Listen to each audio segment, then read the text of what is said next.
Double hook.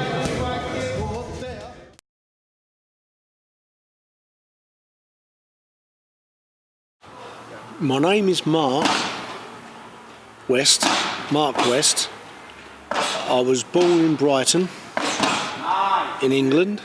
I learnt boxing when I was about 80 years old. My brother come home from school and he'd been in a fight and got hurt. So my father took me and my brother to the boxing gym, which isn't far from here. It's no longer there now, but it used to be not far from here. And I continued, I'd done amateur boxing until I was about 23 years old.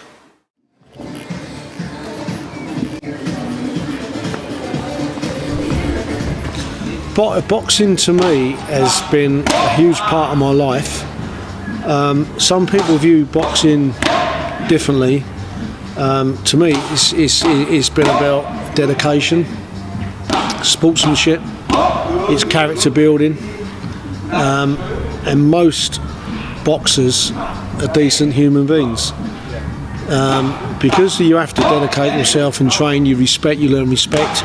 It's not the only way to learn respect, obviously, but boxing to me has been it's been great. It's been good. I've had some good times and some bad times, but it's competitive. Obviously, it's competitive.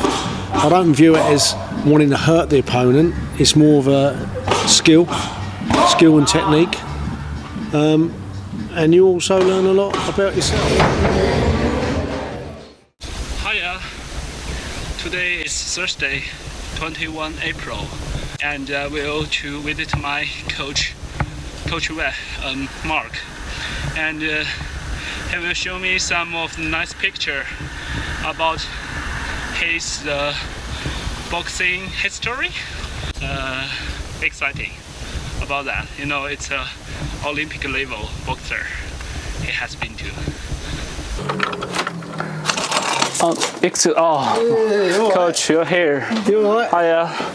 Need I take the shoes off? No, come in. I said to him, you'll have to excuse because it's never this messy. But It's okay. Just come in with me. please talk about something. We're going to garden, so that's my daughter. Hi.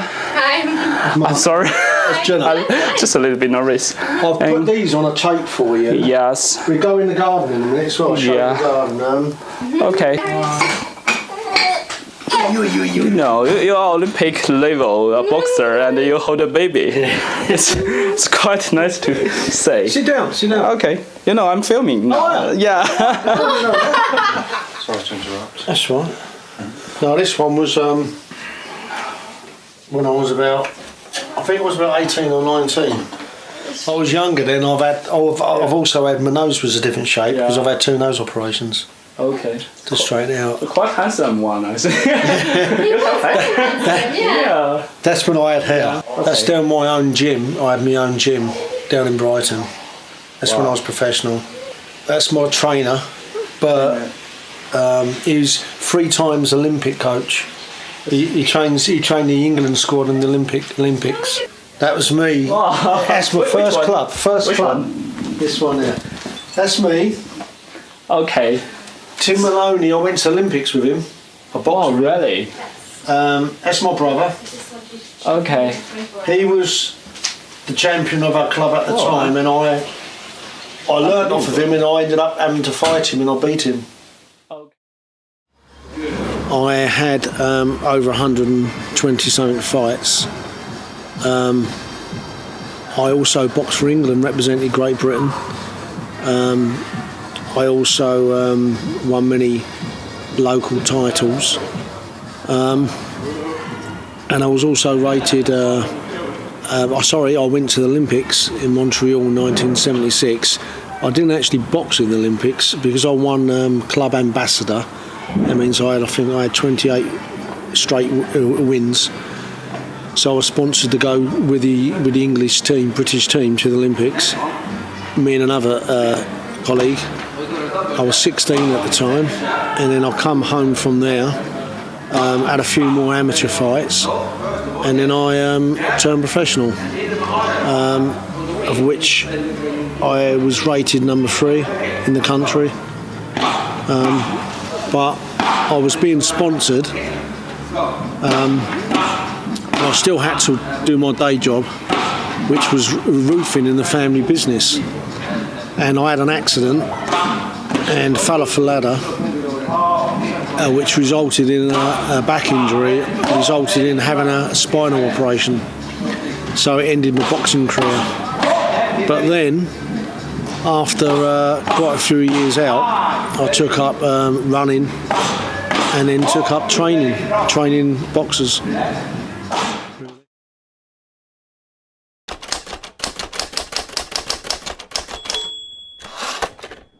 It's not so much about winning, it's about taking part, it's character building.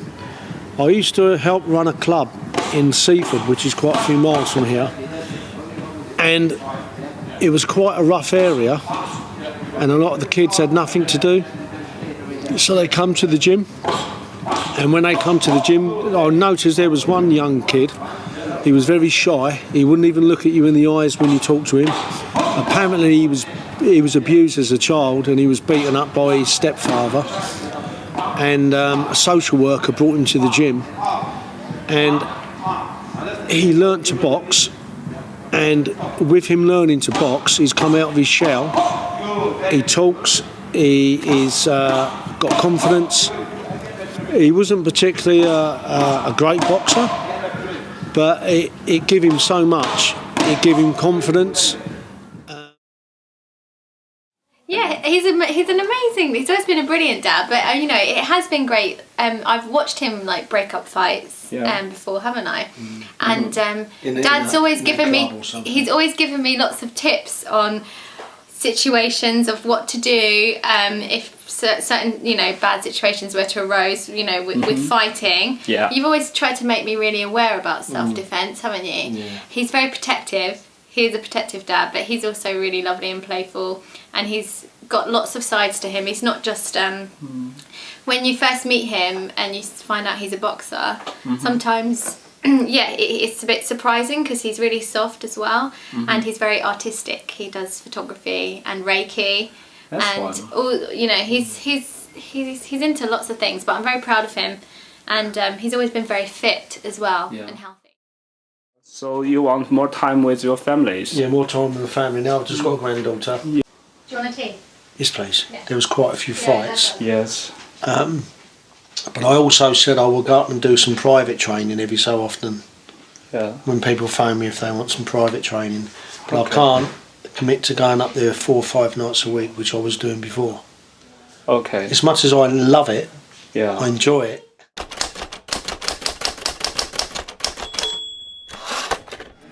To be honest, I don't know. There's good times and there's bad times. The good times is the victory or winning. But I'm telling the truth now. I wouldn't pressure my son to box. My son has boxed. He's had one fight. There's other ways in life to get through without boxing. I do love boxing. I don't know whether I would box again if I had a chance to come back, because competitively, and you've got a fight coming up, or you're in a championship, the pressure's on. It is hard work. You can't drink, you can't go out, you can't have late nights. From the moment I knew I had a competition, I would dedicate myself. So that's the downside to boxing, because if you want to be the best, you have to train and you have to dedicate yourself. So as much as I've enjoyed it, and I still continue to enjoy to teach, if I had my life again, I don't know. I don't know whether I would do it. I don't know.